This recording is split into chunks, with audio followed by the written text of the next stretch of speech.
Today, 9/11, 20 years later, has a double heaviness, a double meaning, and a double pathos. The first level, of course, are those who lost their lives on 9/11 and what that means for the families who lost them. The spouses who lost spouses, the parents who lost children, the children who lost parents, the brothers and sisters who lost brothers and sisters. In his beautiful elegy, You're Missing, Bruce Springsteen gives voice to this pathos. Pictures on the nightstand, TV's on in the den. Your house is waiting. Your house is waiting for you to walk in, for you to walk in. But you're missing. You're missing. You're missing when I shut out the lights. You're missing when I close my eyes. You're missing when I see the sunrise. You're missing. That trauma, that loss, never goes away. But in addition, now, there's a whole second level of trauma and a whole second layer of loss that our nation is just beginning to wrap its head around. And that is the fact that 9/11, of course, launched a war. And we fought that war for 20 years. And that war was brought to a close at the end of last month. And the only honest assessment is that we lost the war. On 9/11, 20 years ago, the Taliban were in power in Afghanistan, and Afghanistan was a sanctuary for jihadists who attacked us.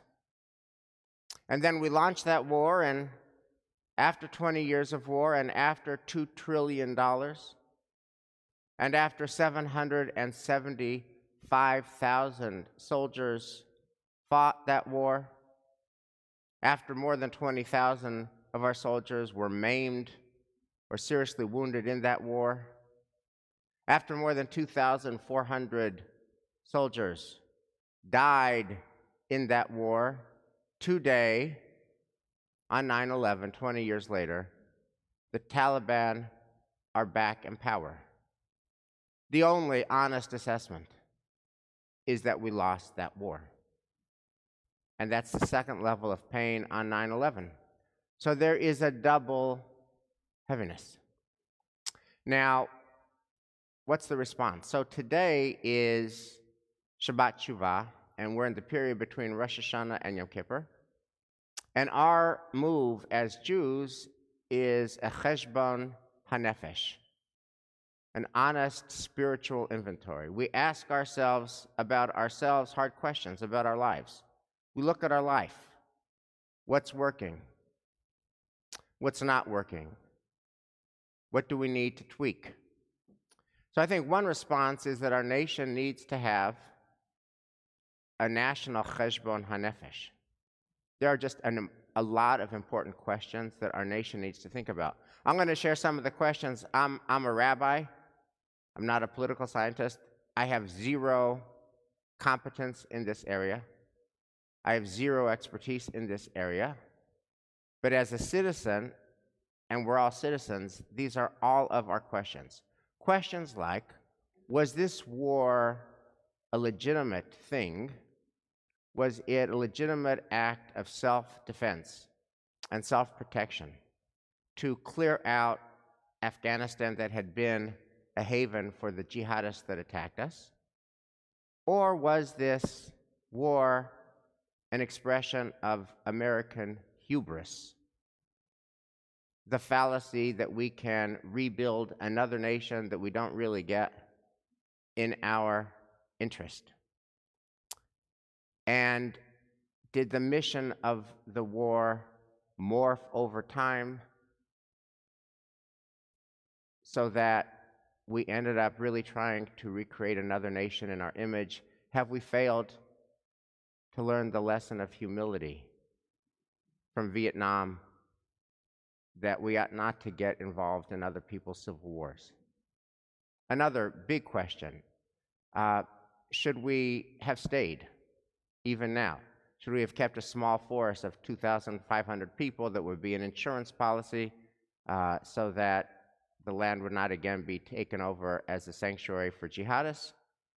A small insurance policy like Korea that would have prevented what happened from happening, that would have prevented the Taliban from taking power? We should have stayed? Or were we right to go, that this war was not a winnable war? It was already the longest war in American history, and we were right to go. And then there's all these questions about execution. Even if it was a good idea to leave, how we left, how we executed the exit, leaves so many questions. Why, if we knew we were getting out, did our State Department not expedite the paperwork for Afghan translators who bet their lives on trusting America, who bet their family lives on trusting America? We knew we were getting out. Why didn't we expedite that paperwork so that it wasn't such a cluster at the airport at the end? Why didn't we start this process so much sooner, getting them out months before we were going to get out, not weeks before we were going to get out, if not days before we were going to get out? And why did we try to get out in the summer season, which is peak fighting season, instead of in the winter, when Taliban fighters tend to be more in hibernation mode? Those are really important questions. The biggest question, what did we learn from this mistake so that we don't repeat it? And that's a really important national conversation that we need to be having.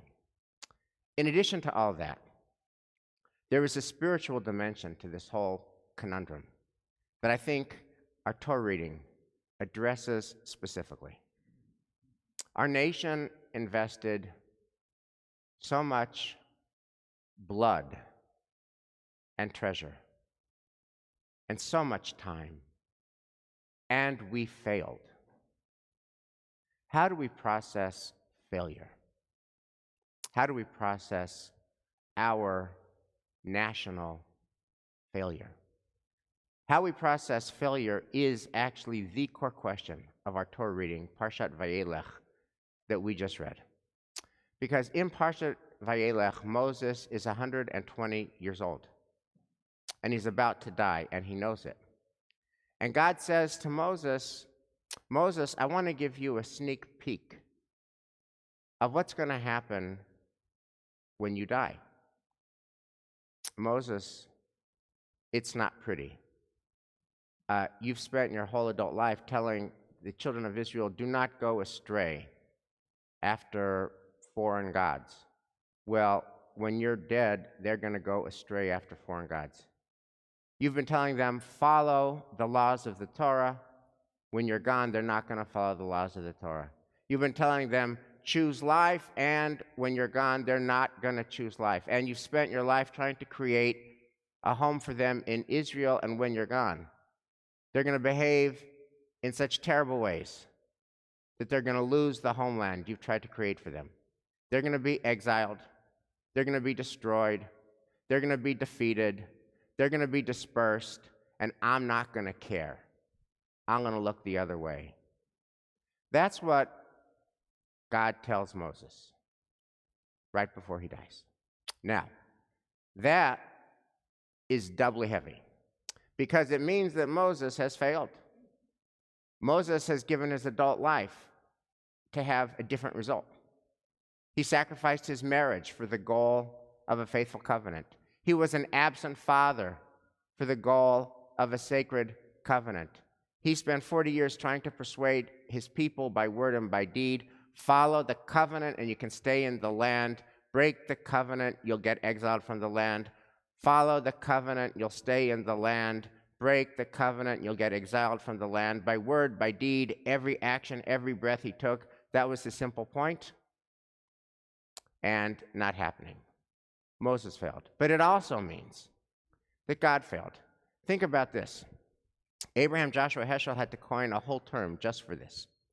God is God. God is the creator of the universe. God is the most powerful force in the universe. And God can't get satisfaction. God can't get one simple thing that God wants. God wants a covenant with the people of Israel. And it's so simple, you can put it on a bumper sticker. You will be my people, and I will be your God. You will be my people, and I will be your God. Simple. Bumper sticker simple. And God is God, and yet God can't even get that, and the people cheat. And the one thing God wants, God can't get, which means God fails. So now, what does all that mean to us now? I think it speaks so powerfully in two very important ways. Number one, it teaches us and it reminds us that failure is inherent in the human condition. We all fail. Our nation failed, but then the people of Israel failed. Moses failed. God failed. But here's what's so important. Don't miss this. We are judged in life not only by what we accomplish, we're judged importantly in life by the nobility of what we fail to accomplish. We're judged importantly in life by the nobility of what we fail to accomplish. How are you doing in the noble dreams department? How are you doing in the noble ideals department? Do you have dreams and ideals and goals that are so lofty, they're so important, they're so consequential, they're so beautiful, that you can't accomplish them in a day, you can't accomplish them in a week, you can't accomplish them in a month, you can't even accomplish them in a lifetime. You can just give everything you have to them. And then you say, tag, you're it. And you give it to the people, whether it's the next generation or your students or your disciples or other people, to continue that ongoing work. How are you doing in the nobility department? Because we are judged importantly in life, not only by what we accomplish, but very much so by the nobility of what we fail to accomplish. And any life worth living, in any life worth living, we want to have super noble things that we fail to accomplish. Otherwise, we're not trying hard enough to have a consequential life. Moses, for all of his failures, and God says to him straight up, sober, clear-eyed, for all his failures, the Torah ends by saying, Lo, come, B'Yisrael, Navi Kamoshe. There will never, ever be another prophet in Israel like Moses, because he aspired to such lofty ideals, and he gave everything that he had for it. Now, there is a contrast to that path. If you're not into that path, here's the contrast. It was written in a short story by the Yiddish writer I.L. Peretz, and it's called Bansha the Silent. And Bansha the Silent tells the story of a man who's a ghettoized Jew. It's the story of a Jew who has been beaten down by the challenges of living with anti-Semitism, the challenges of living in a ghetto, the challenges of living in the Pale of Settlement from which so many of our parents, grandparents, and great-grandparents came from. And Bansha is just silent. And Peretz summarizes his entire life in one sentence, and I'm quoting his sentence. In silence was he born. In silence did he live. In silence did he die. And in even vaster silence was he put into the ground. a life in one sentence. And when he gets to heaven in this story, God feels bad for the hard life that Bansha had. And God says to Bansha, Bansha, you had a tough life. I'm really sad about that. The anti-Semitism, etc., beat you down. So you know what? I'm going to make it up to you. I'm going to give you anything you want. Your wish is my command. What would you like? And Bansha the Silent says, I would like a hot roll with fresh butter. Now, a hot roll with fresh butter has something to commend it. It tastes good. It feels good while you're eating it. It's achievable. But it's all about me. It's all about this moment. It's all very limited. It has no impact. And so we want to make sure on Shabbat Shuvah that our life is not about a hot roll with fresh butter. I'll tell you whose life is not about a hot roll with fresh butter. The 775,000 soldiers who fought this war. Their life was not about a hot roll with fresh butter. They leave their home. They leave their family. They leave safety and security. They leave their creature comforts. They leave all that they know to go to a land they do not know, to a dangerous land of live fire and mines and snipers, and they do that because of their high ideals. And on 9/11 and every day, we are forever grateful to our soldiers for their service to their high ideals. And on Yom Kippur, the focus shifts back to us. What are our high ideals?